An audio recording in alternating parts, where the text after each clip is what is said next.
Dulu ada seorang anak muda yang sering sholat subuh berjamaah. Anak muda ini setiap subuh berangkat ke masjid. Berangkat ke musalla Al-Qamar setiap subuh. Sebelum berangkat subuh dia mandi dulu di rumahnya, memakai pakaian yang baru, memakai harum-haruman. Tiba-tiba di tikungan jalan dia jatuh.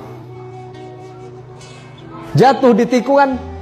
Apakah dia tidak melanjutkan perjalanan? Dia pulang ke rumahnya, mandi lagi, pakai baju baru lagi, memakai harum-haruman lagi, berangkat lagi ke masjid. Untuk kedua kalinya anak muda ini terjatuh di tempat yang sama. Apakah anak muda ini putus asa? Tidak. Anak muda ini balik lagi ke rumahnya.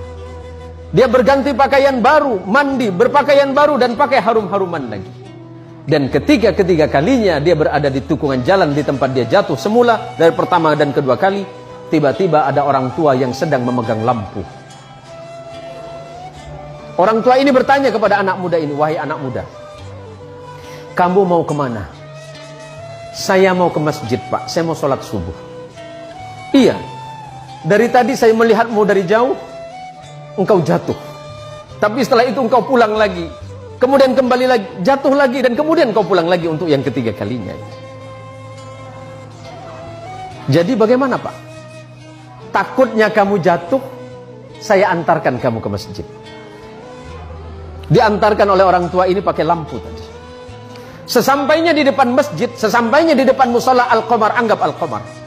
Sesampai di depan musalla, orang ini bertanya, "Anak muda, apakah kamu masih mau sholat?" "Iya, Pak." "Apakah Bapak mau sholat dengan saya?" "Tidak."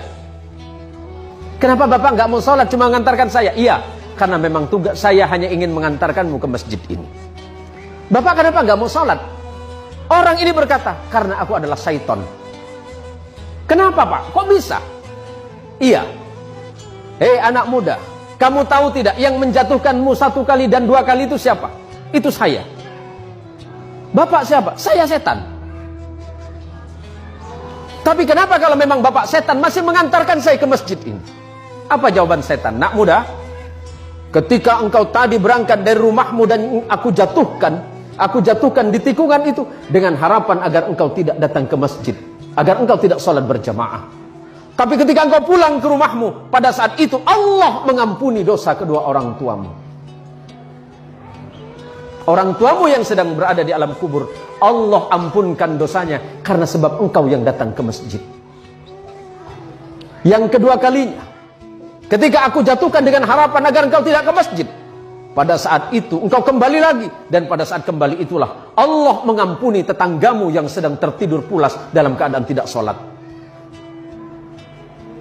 Tapi kenapa Bapak seton? Anggap Bapak seton. Ada namanya mirip, Pak? "Ya kenapa Bapak mengantarkan saya ke masjid? Kalau seandainya aku menjatuhkanmu ketiga kalinya dan tidak mengantarkanmu ke masjid, maka niscaya orang satu kampungmu itu diampuni dosanya oleh Allah karena sebab perbuatanmu." Masya Allah, anak muda yang datang ke masjid, anak muda yang datang ke musalla, apalagi kemudian datang ke musalla sebelum waktunya sholat, dia memperdengarkan adzannya, orang lain kemudian terbangun. Pada saat itulah Allah merasa sedang jatuh cinta kepadamu, hai anak muda. Kalau Allah sedang jatuh cinta kepadamu, anak muda, apapun yang kau minta, Allah merasa malu jika tidak mengabulkannya.